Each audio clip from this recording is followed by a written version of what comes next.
سيدنا رسول الله سيدنا محمد بن عبد الله وعلى آله وصحبه ومن والاه. سبحانك لا علم لنا إلا ما علمتنا إنك أنت العليم الحكيم وتب علينا يا مولانا إنك أنت التواب الرحيم.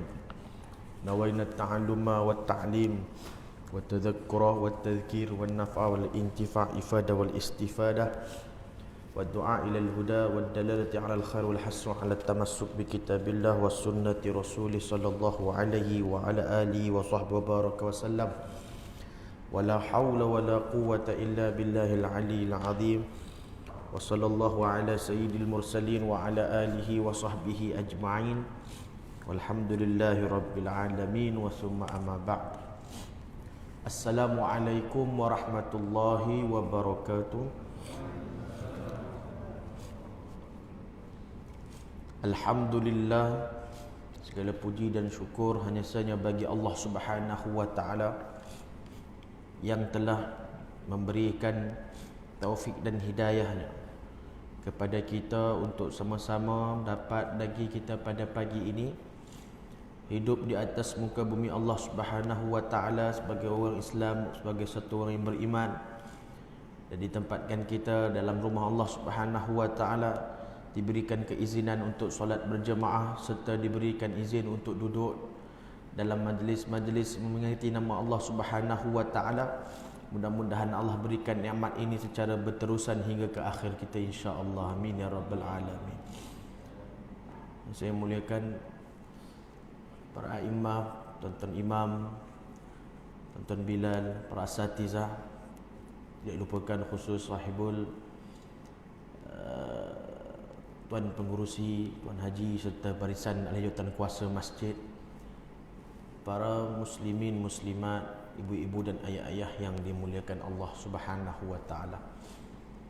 Jadi alhamdulillah pada pagi ini kita diberikan kesempatan untuk sambung bacaan kitab Penawar Bagi Hati di Syekh Abdul Qadir Al-Mandili rahimahullahu taala, yang mana kita akan membahaskan insya-Allah perkara-perkara yang berkaitan masih lagi dalam 7 anggota, iaitu anggota yang terakhir yang mana diajarkan ulama untuk kita menjaga, yakni berkenaan dengan fasal yang kelima, iaitu faraj.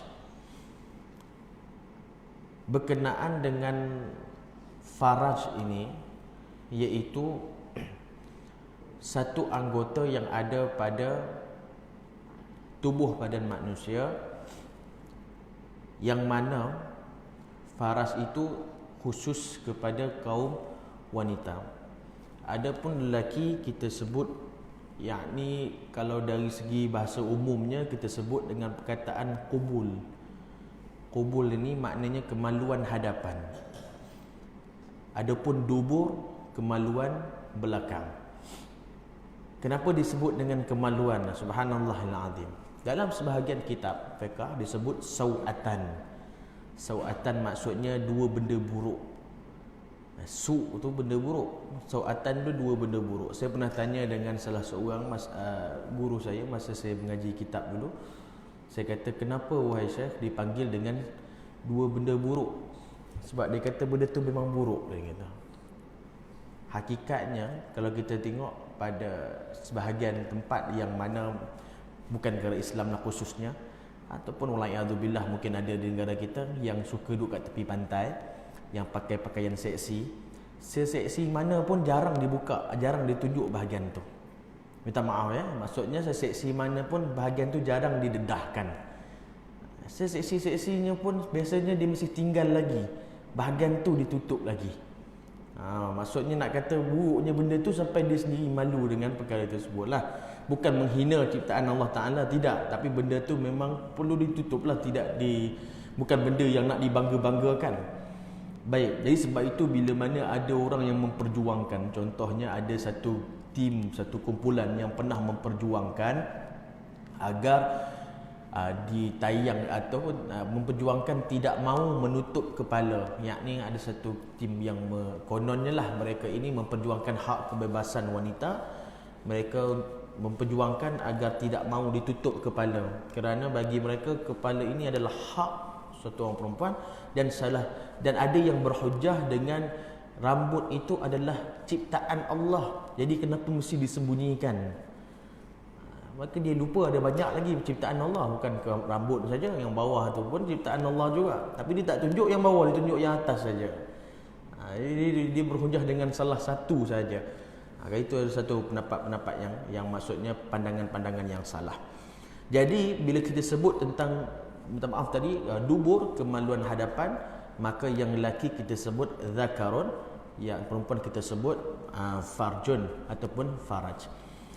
Berbeza bila mana Allah Subhanahu Wa Taala membezakan kaum lelaki dengan kaum wanita, masing-masing ada kelebihan, masing-masing ada kegunaan masing-masing.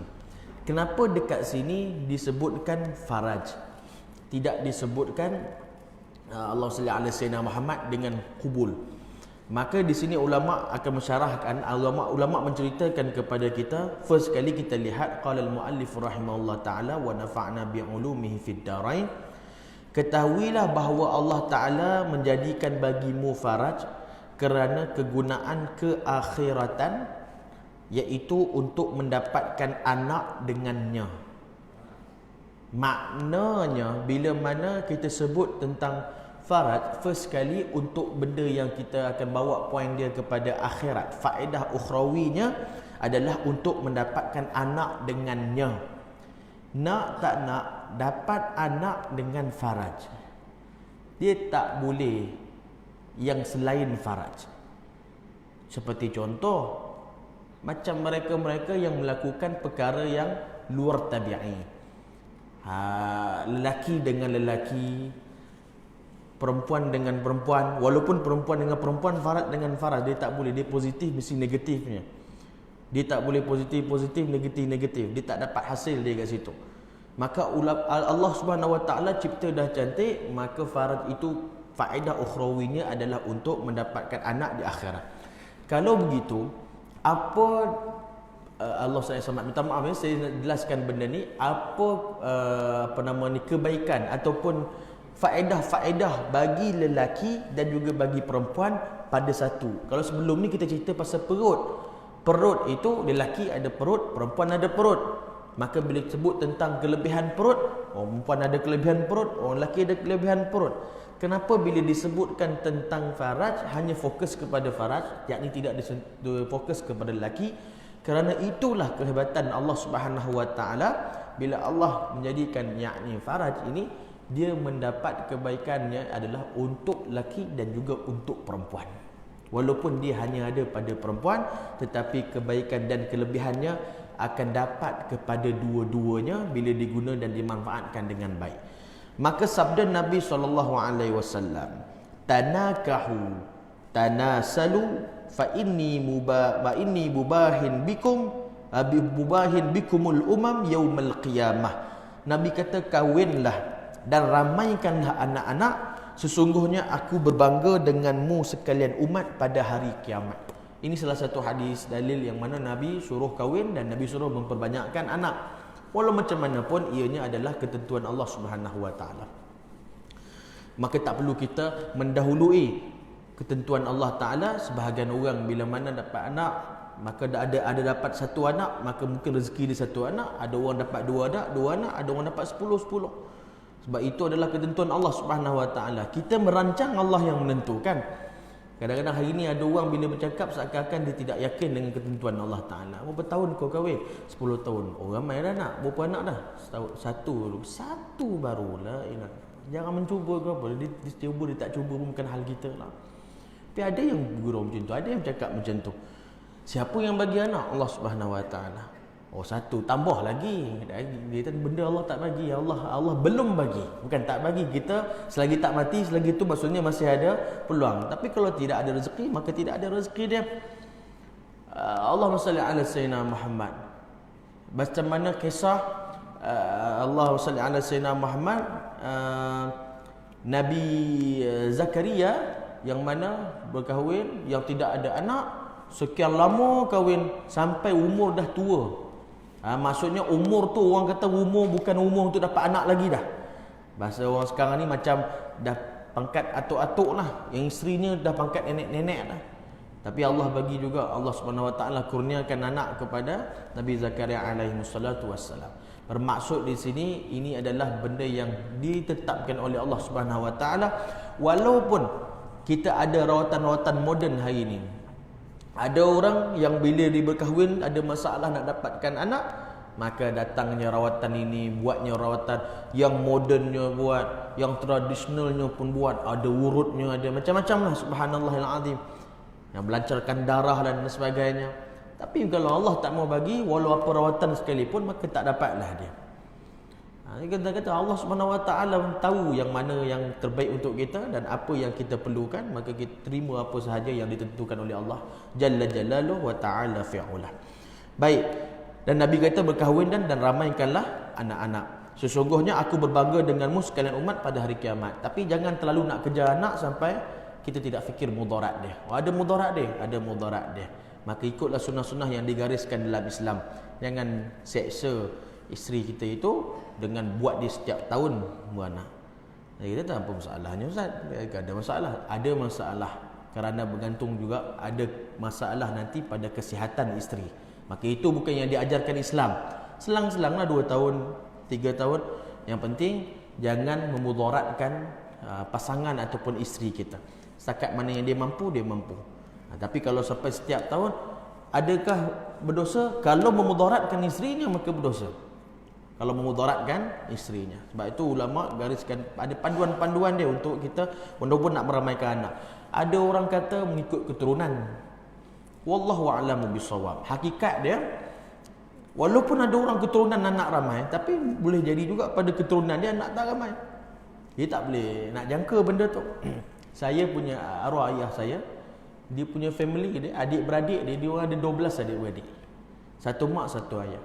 Ada satu ustaz dekat Melaka, ada 15 adik-beradik, 15 anak, satu mak.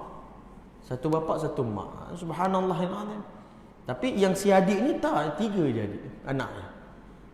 Jadi yang ke atas punya tak juga. Tapi kita lihatlah, maksudnya benda tu Allah Subhanahu Wa Taala nak jadikan. Alhamdulillah, ada rezeki, adalah rezeki dia.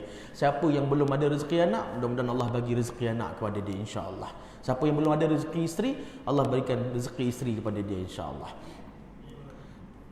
Bukan yang tambah ya, yang belum ada.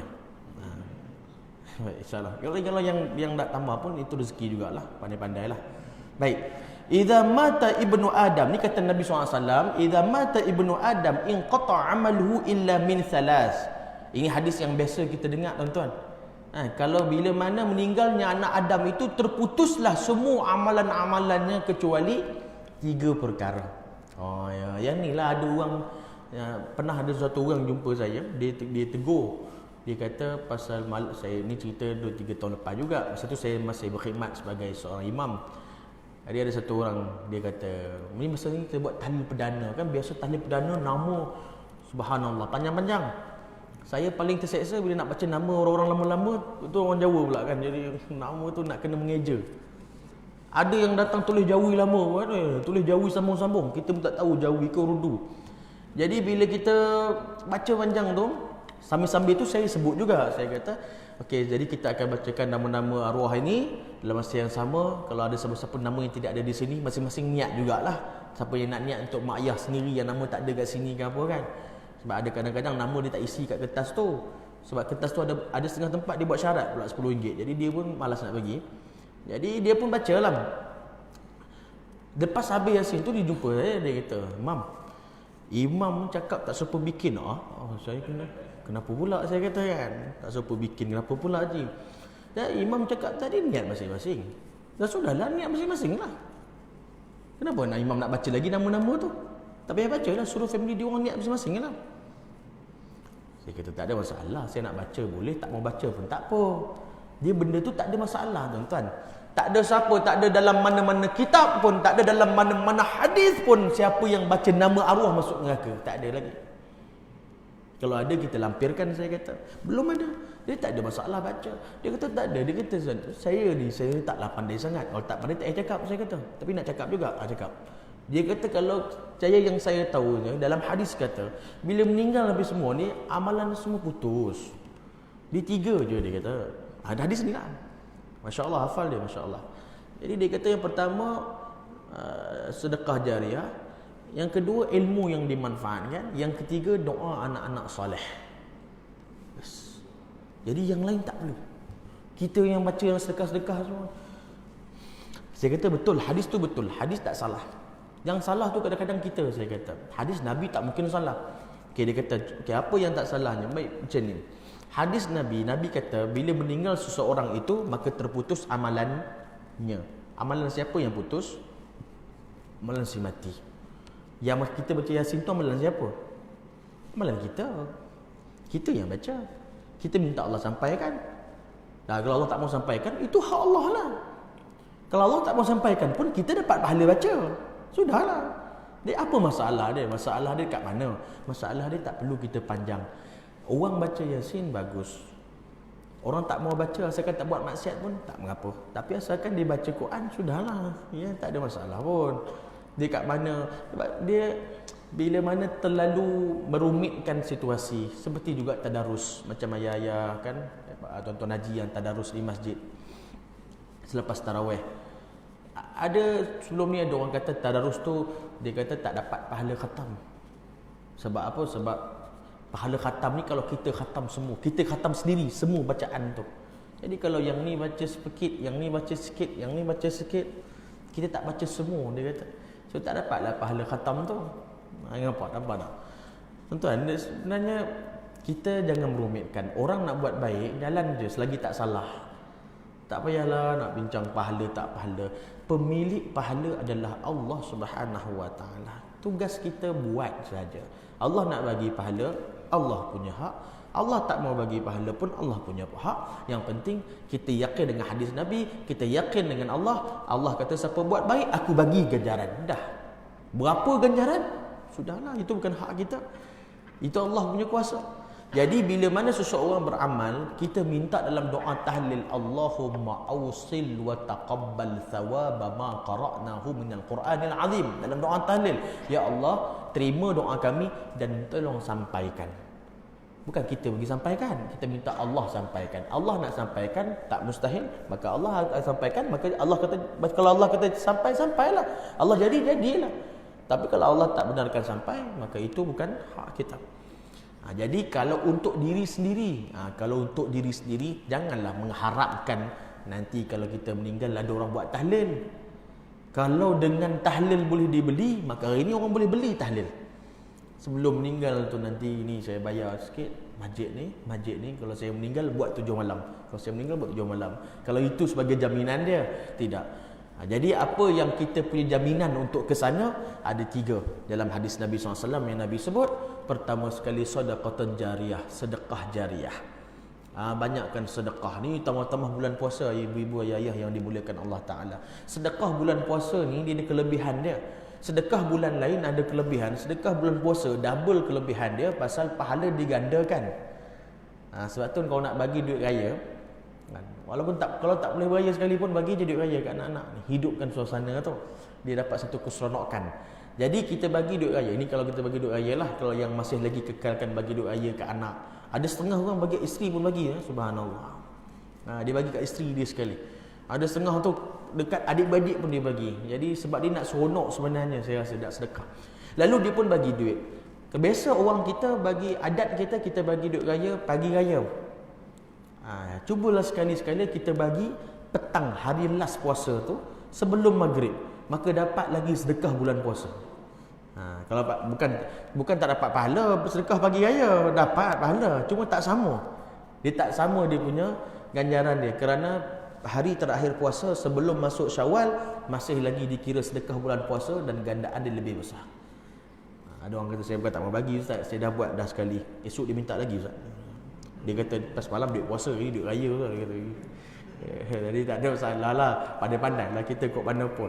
Jadi sedekah jariah, ibarat itu orang yang nak berwakaf, nak berinfak, nak itu semua benda-benda tu termasuk sekali tu.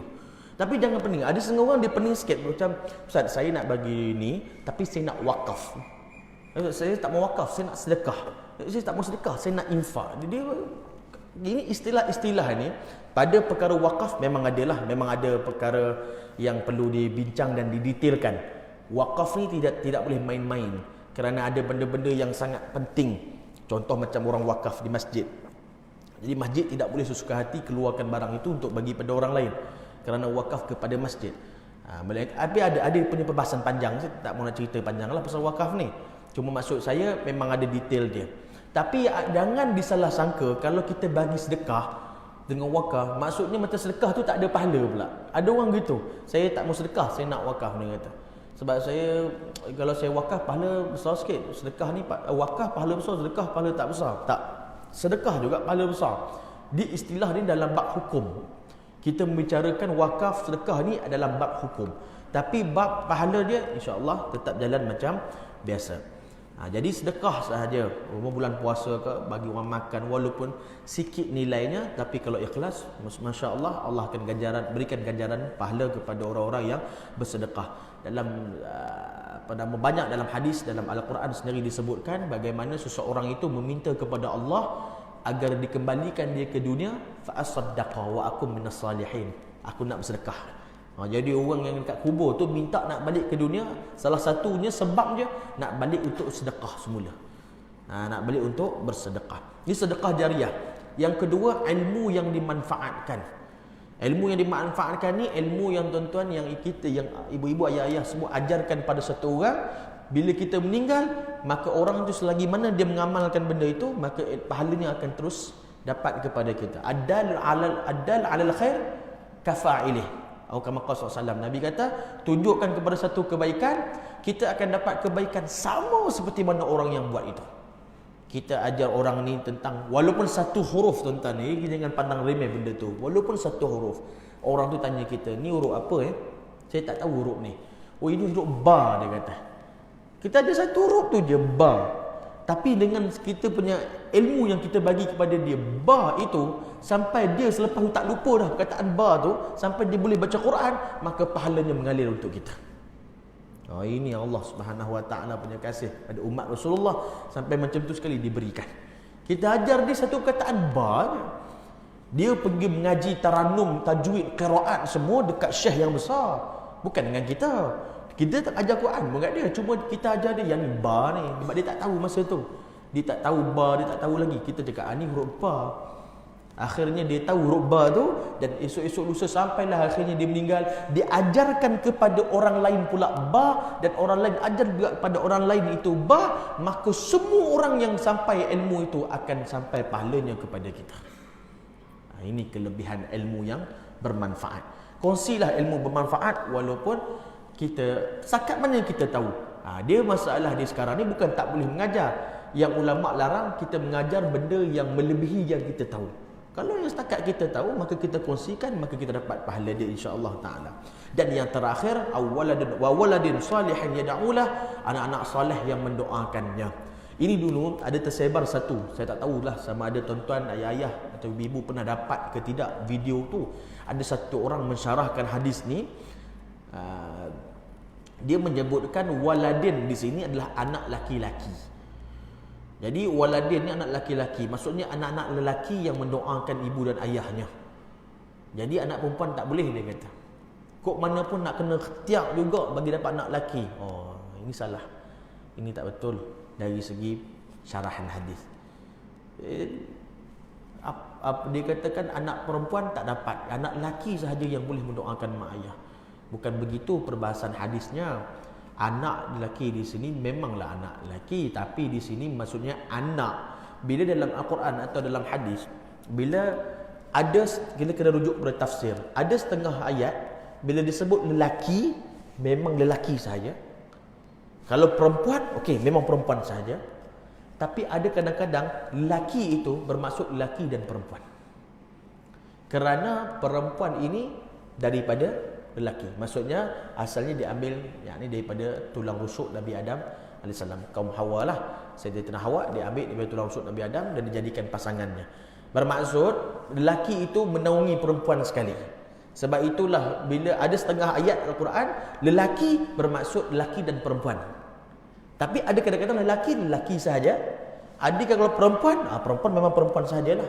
Tak termasuk lelaki ke ada perempuan. Tapi kalau lelaki itu boleh jadi lelaki sahaja, boleh jadi lelaki dan perempuan. Sama juga macam hadis ini, lelaki di sini, anak lelaki maksudnya termasuk juga anak-anak perempuan. Bukan hanya fokus anak lelaki. Nanya lah orang ada anak perempuan, tak ada anak lelaki. Dia tak ambil lah aku. Kenapa? Tak ada siapa nak doa kat aku. Aku anak perempuan semua, 20 orang anak perempuan. Lelaki tak ada. Tak betul macam tu. Jadi video itu wallahu alam sama ada orang itu tersalah sebut ataupun dia memang tidak dia tersalah memahami hadis. Mudah-mudahan kita dapat betulkan balik kita punya fahaman bahawa bukan sahaja anak lelaki, baik juga anak perempuan, yang mana anak-anak ini mendoakan kedua ibu bapa mereka, maka pahalanya dapat. Akan sampai pahalanya kepada arwah-arwah dalam kubur. Subhanallahil azim. Satu ketika Nabi SAW sebut kepada Sayyidatina Aisyah radhiyallahu taala anha, Nabi kata, anak-anak siapa yang ada 2 orang anak yang meninggal semasa kecil, anak yang meninggal masa baby lah, masa kecil lah, masa ini, maka anak itu akan menjadi penyebab mak ayahnya masuk syurga Allah Subhanahu wa taala. Sayyidatina Aisyah tanya lagi, kalau satu Rasulullah, kalau satu? Dia sebenarnya Sayyidatina Aisyah tanya tu Nabi faham soalan Sayyidatina Aisyah, sebab Sayyidatina Aisyah tidak ada anak. Jadi sebab tu dia tanya.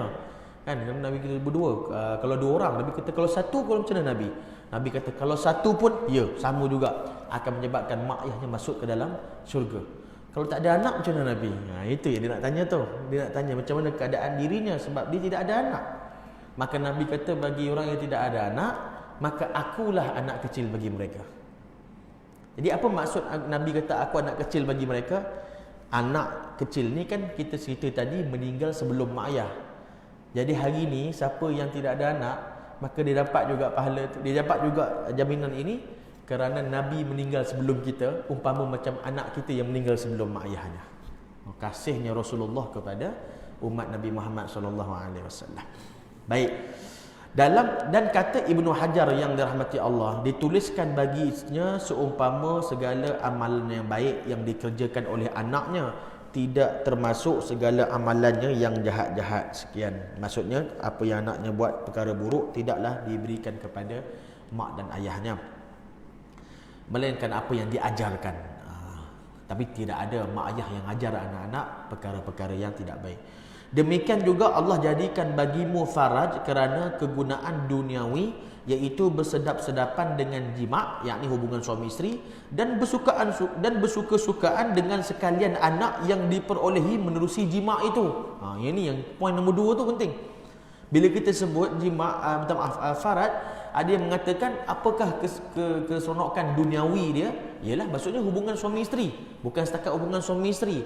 Ada satu lagi kesedapan yang kita dapat sebenarnya, iaitu bila mana kita dapat anak dan semua orang bahagia dengan anaknya, seronok bermain-main dengan anaknya, dan anak itu juga datang hasil daripada jima' tadi tu. Maksudnya hasil daripada kebaikan faraj tersebut.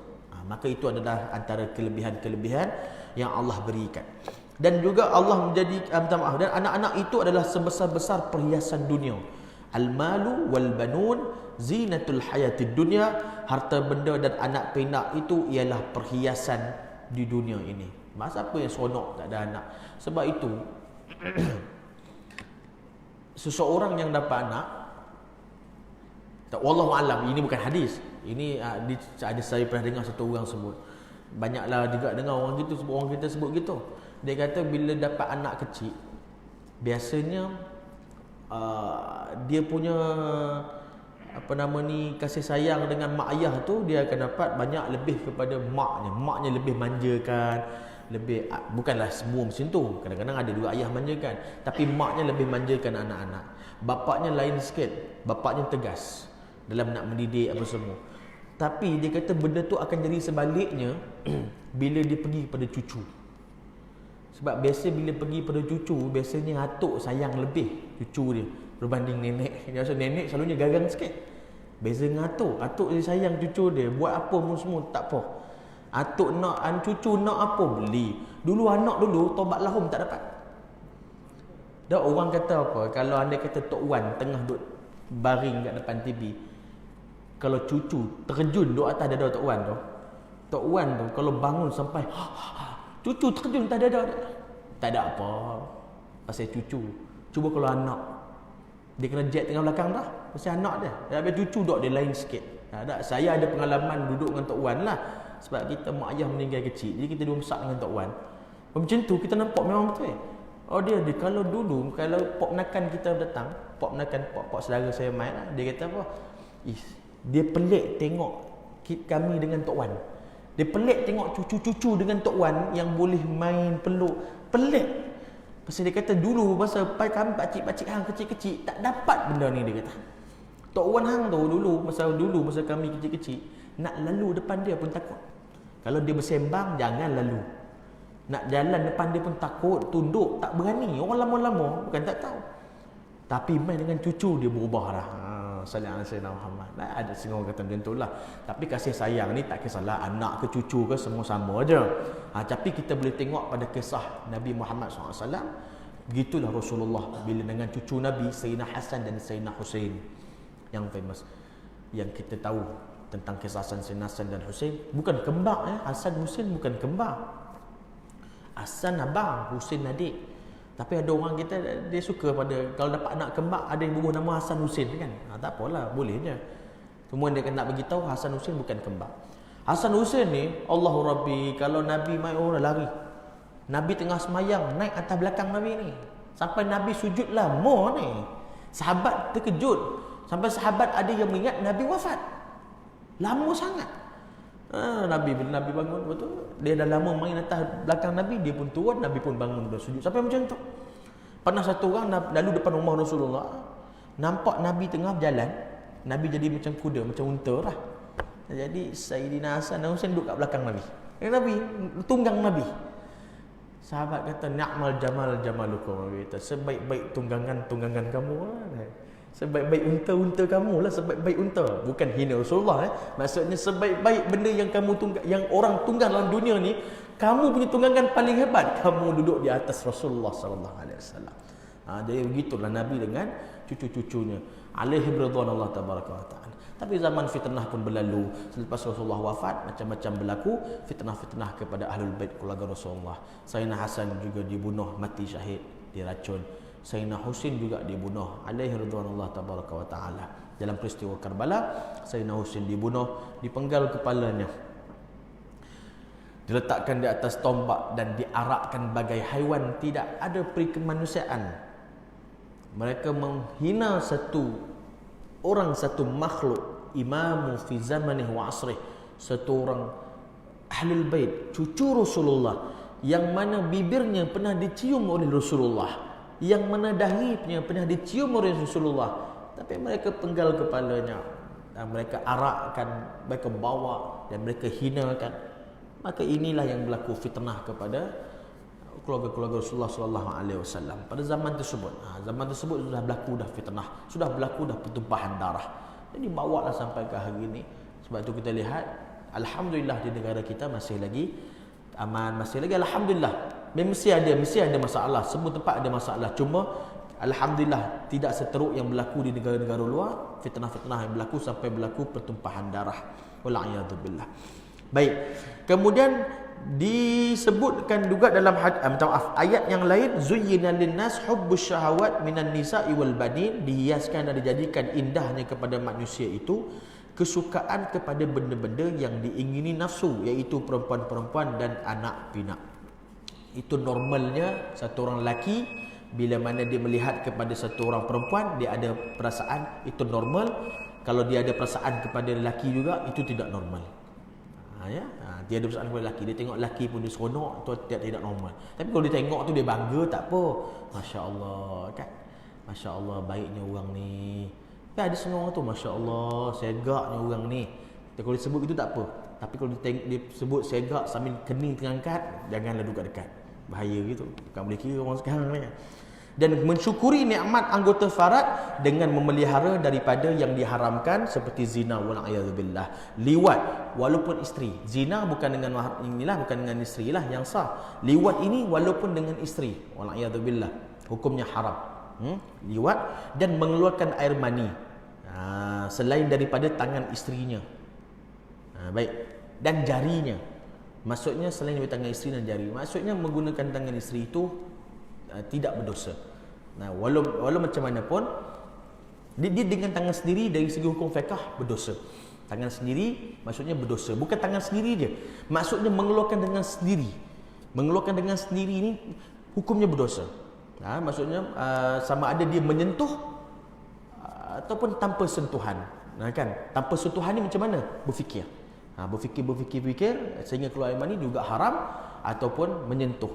Tak kisah dengan tangan ke, dengan screwdriver ke, dengan spana ke, hukumnya haram. Tapi dengan tangan isteri dibenarkan dalam Islam. Tetapi kalau ketika haid, minta maaf saya sebut, ketika ini kita sebut hukum, ketika haid ulama benarkan sebab tidak ada masalah. Yang diharamkan iaitu pada perempuan, pada lelaki tidak salah. Walau macam mana pun, kalau sekiranya tidak mampu menjaga batasan, maka lebih baik jangan. Gitu ulama kata. Ini tok guru kita pesan. Dia umpama macam orang dulu kalau dia mandi kan, dekat telaga, dia biasa ada bekas tau, bekas untuk dia cedok tu, apa nama tu? Air, bukan cedok ni, nak ambil daripada bawah lah, daripada dalam tu, bejana dia tu. Jadi bila dia ambil, kan dia nak mandi, nanti dia letak balik bekas tu kat mana? Dia letak kat gigi-gigi perigi tu. Bila dia letak kat gigi perigi tu, kalau yang pandai, dia letak molek, comel, elok. Tapi kalau yang tak pandai, dia jatuh nanti. Faham maksud saya? Yang tu yang Tok Guru saya beritahu lah. Dia kata, Ustaz, apa kaitan telaga dengan haid? Itu payahlah. Dia memang tak ada kaitan. Yang saya sebutkan ni, orang lama yang boleh menjaga dirinya daripada terjerumus daripada bersama ketika haid. Ada orang mampu menjaga, ada orang tak mampu menjaga. Sama seperti bulan puasa. Sama seperti bulan puasa. Yang tidak boleh adalah jima'. Tapi kalau setakat bermesra-mesra boleh. Boleh, tak ada masalah. Dengan isteri sendiri. Dengan isteri orang tak boleh lah. Isteri sendiri tak ada masalah. Tetapi dibimbangi kalau dia bermesra-mesra boleh bawa kepada setubuh. Maka jangan buat. Sebab ada orang tak mampu buat. Nampak? Kalau umur 50 tak ada masalah sangat. Di umur 20 baru ni dia bahaya. Jadi budak-budak muda kita banyak. Saya bukan sekali dapat soalan. Saya 2-3 kali dapat soalan. Dia beritahu, dia cerita pasal tidak dia terlanjur dalam bulan puasa. Lepas tu tanya kita macam mana? Saya kata kena puasa. Dia kot mana pun puasa. 2 bulan betul-betul. Saya tak mampu, dia kata. Kenapa tak mampu? Penat dia kata. Ikut dia punya penat nak boleh. Hukum Allah Ta'ala, kot mana pun nak kena settle juga. Dan juga dia kata daripada memelihara daripada yang subhat seperti jima' pada pernikahan yang batal. Jika ia taklid kepada pihak yang berkata dengan sah pernikahan itu, dan jika tiada nescaya ia haram kerana bukan subhat. Yakni kalau pernikahan yang subhat tak boleh lah. Pernikahan subhat ni ini dalam bab munakahat. Ada pernikahan-pernikahan yang subhat dan sebagainya. Jadi Allah Ta'ala berfirman ketika memuji orang beriman yang mendapat kemenangan, walladzina hum li furujihim hafizun illa ala azwajihim aw ma malakat aymanuhum fa innahum ghairu malumin. Mereka yang menjaga kehormatannya kecuali mereka menjaga kehormatannya kecuali kepada isterinya atau sahayanya. Sahaya maksudnya hambanya, maka sesungguhnya mereka tidak tercela. Zaman sekarang sudah tidak ada hamba lagi. Jadi hamba di sini bukan orang gaji, bukan bibi. Jadi ada pula orang kata, orang gaji pun boleh juga ya? Bukan, orang gaji tidak boleh. Ini yang zaman-zaman yang masih ada sistem perhambaan. Kerana hamba itu milik tuan, dia macam isteri pangkat dia. Dari segi jima' aurat semua boleh. Itu zaman tu. Sekarang dah tak ada dah. Tak ada orang panggil milkul yamin, dah tak ada dah betul. Ketahuilah tiada sempurna memelihara farad itu. Cara nak jaga kemaluan lah lelaki ataupun perempuan, melainkan dengan memelihara mata daripada melihat perempuan yang haram dilihatnya. Begitu juga sebaliknya, perempuan jangan melihat lelaki yang haram dilihatnya. Lihat di sini maksudnya apa? Melihat di sini maksudnya yang tiada keperluan. Ada lihat yang ada keperluan. Tapi ulama-ulama besar, subhanallahil azim, mereka menjaga. Mereka menjaga, subhanallah. Saya tengok video-video di YouTube, ada ulama-ulama besar kita bila ditemu ramah oleh wartawan yang tak pakai tudung, bukan pakai baju pun pakai elok, cuma tudung tak pakai. Dia jawab soalan wartawan tu, mata tu pandang bawah aja, subhanallah. Payah nak cari kita tak? Kita kalau tengok orang ramai orang tengah ramai kita tunduklah. Cuba tengok orang tak ada. Kopiah tarik masuk poket, settle masalah kan. Jadi Ustaz Somad jangan melihat tanpa sebab, tapi ada benda yang perlu lihat, muamalat. Contohnya, tuan-tuan pergi kedai, yang jaga cashier perempuan, maka di situ ada rukhsah, ada sebab untuk melihatnya, yakni untuk bermuamalah, untuk kita membeli barang. Kalau tak ada keperluan, tak payah lihatlah. Tak ada lihat ni macam tak ada saja, tak ada sebab. Nampak perempuan lalu tengok, nampak lalu balik tengok, dia tak ada kerja. Dia setiap petang rutin ni duduk kat depan rumah kat beranda tu untuk tengok orang lalu. Kalau lelaki lalu dia buat tak tahu ya, kalau perempuan lalu dia tengok sungguh. Tengok sungguh ni, tengok sungguh. Anak siapa ni tengok kita. Sama juga perempuan dengan lelaki. Maka menjaga pandangan itu lebih utama. Tapi kalau ada keperluan tidak ada masalah. Jangan kita nak pergi CME tu, yang jaga tu perempuan, takkan nak bayar gini tak. Ni kan, nak bayar ni. Berapa RM5 nana. Kenapa ni haji?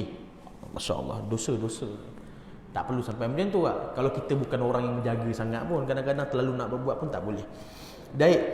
Kemudian memelihara hati daripada memikirkan rupa yang elok. Ini kalau hati, kepala jangan fikirkan benda-benda yang tidak baik. Wala'iyadzubillah.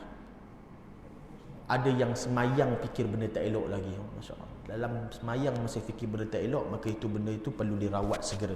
Hati ada problem. Dan juga memelihara perut daripada makan yang subhat. Jangan makan benda yang subhat. Itu pun membawa kepada perkara haram. Jangan makan benda yang subhat banyak, dan juga jangan terlalu bersangatan kenyang, kerana yang demikian itu bawa kepada perzinaan yang ia adalah sebesar-besar dosa besar dengan ijma' ulama selepas kufur dan membunuh orang. Kufur nombor 1, dosa bunuh orang nombor 2, jima' nombor 3. Jima' astaghfirullahalazim. Zina nombor 3. Jima' tak dosa. Jima' tak dosa. Jima' itu dibenarkan. Zina nombor 3. Maksudnya zina ni bukan perkara main-main tuan-tuan. Zina bukan perkara yang biasa. Orang tak puasa banyak. Dosa tak? Dosa. Tapi zina lebih besar dosa. Bukan tak puasa tak dosa. Dia tak puasa ni sebenarnya dah jadi macam, kita takut tuan-tuan. Saya terus terang cakap dengan tuan-tuan, dulu zaman-zaman ayah-ayah, zaman-zaman ayah-ayah lah yang lebih lama, orang tak puasa tuan-tuan, dia takut lagi tuan, dia masih takut. Saya cakap terus terang, dia takut nak buat depan orang lagi. Tapi hari ini, wallahualam tuan-tuan tersempak ke tak, saya setiap kali saya lalu, saya nak keluar daripada tanpa itu, nak pergi Peling tu, kan kereta banyak, sorang-sorang naik kereta tu, tingkap, pegang rokok macam tak ada perasaan. Ini kita tengok kan, orang Melayu ke, orang bukan kot, orang bukan Islam kot, kita sangka baik lah. Tapi ada stiker tu, ada gambar la ilaha illallah belakang. Jadi kita rasa macam tak apa nak kena tak. Tuan-tuan cakap, betul ke Ustaz? Ada. Betul. Kat mana betul lah? Kat mana nak tengok betul-betul? Tuan-tuan nak tengok betul-betul? Tuan-tuan pergi kolam mancing. Saya cakap terus terang tuan-tuan. Tuan-tuan pergi kolam mancing. Subhanallahilazim. Semua orang Melayu kat situ, dan semua cokok. Bila dia cerita ni Ustaz? 3 hari lepas saya pergi. Saya pergi sana buat apa?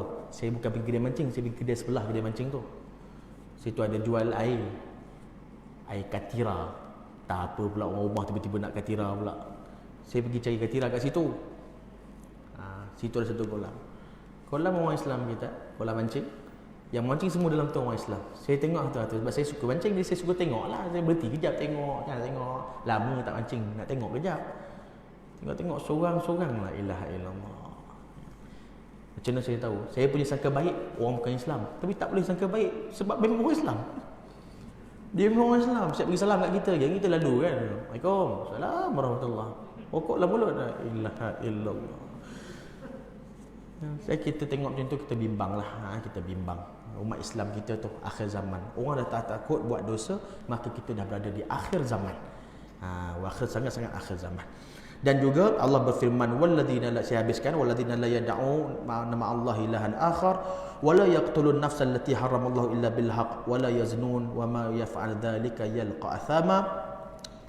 Dan juga mereka yang tidak menyembah sesuatu yang lain bersama Allah, yakni tidak syirik, dan tidak membunuh jiwa yang diharamkan Allah membunuhnya, yakni tidak bunuh orang yang diharamkan Allah membunuhnya. Maksudnya adakah yang Allah benarkan bunuh? Itu dalam peperangan lah. dalam peperangan, lepas tu dalam kerajaan yang mana menjatuhkan hukuman.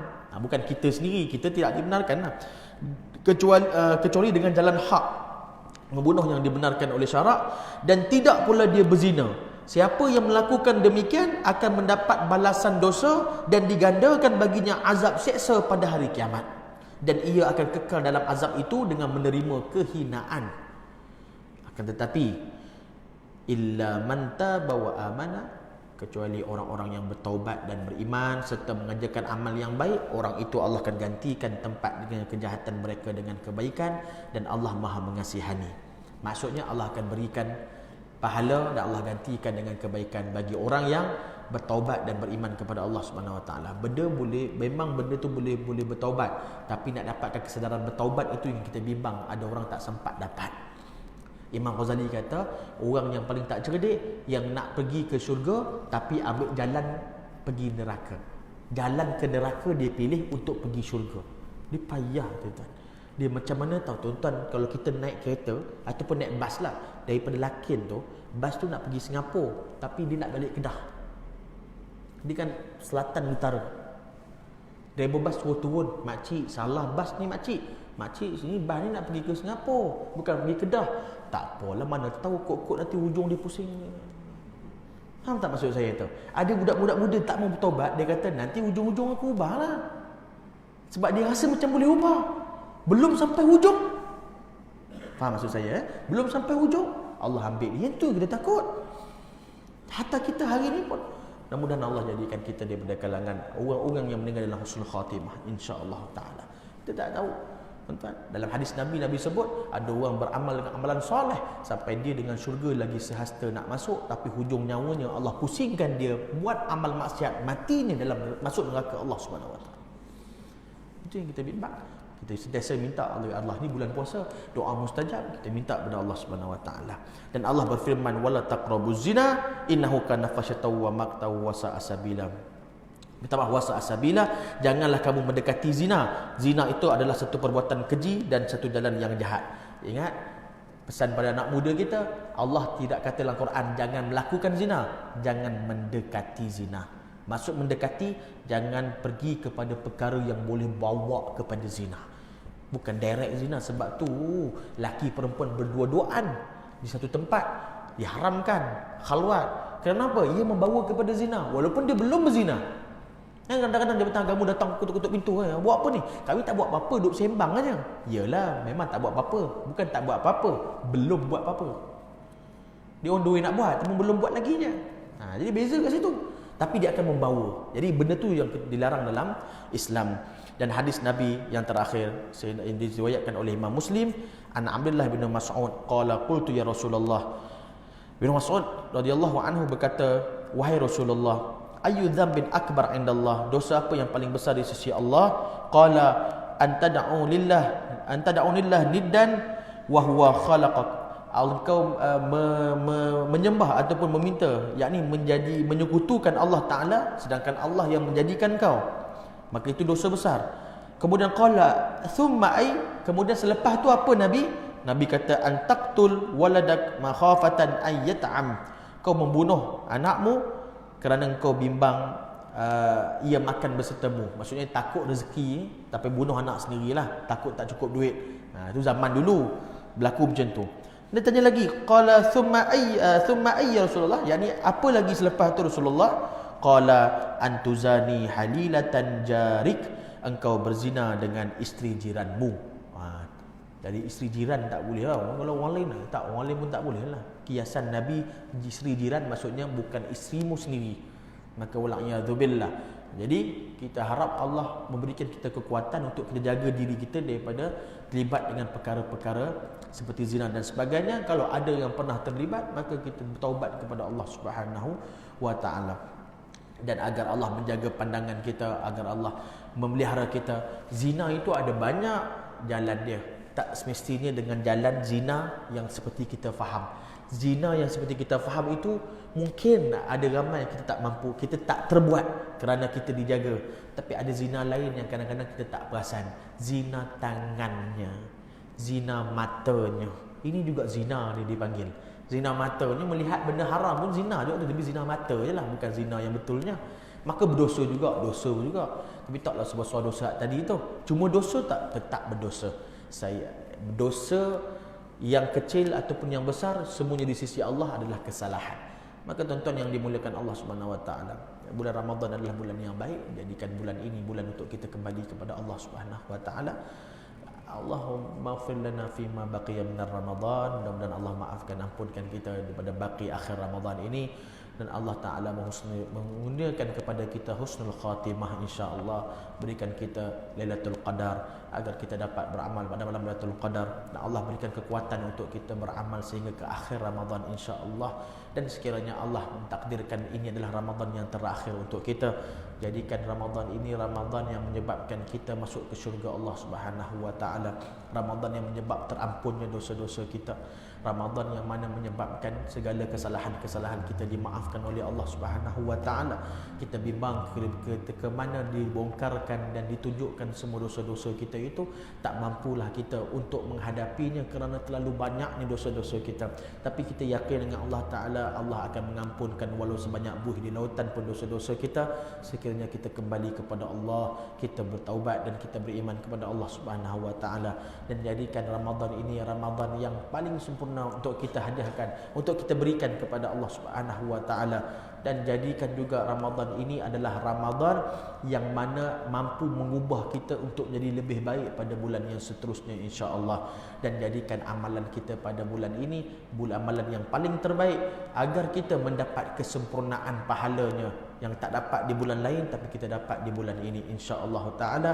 Dan terakhir sekali, ya Allah, sekiranya Allah mengambil nyawa kita pada saat ini, pada hari ini, dan pada bila-bila yang Allah inginkan mencabut nyawa kita, mudah-mudahan Allah mencabut nyawa kita dalam keadaan lidah kita mengingati Allah Subhanahu Wa Taala, dan Allah mengambil nyawa kita dalam keadaan dosa kita diampunkan oleh Allah, dan Allah mengambil nyawa kita dalam keadaan husnul khatimah, masuk surga bersama dengan khairul ummah Nabi Muhammad sallallahu alaihi wa ala alihi wasallam.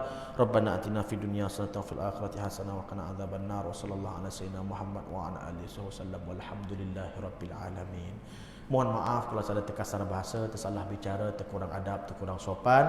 Wabillahi taufik. Wassalamualaikum warahmatullahi wabarakatuh.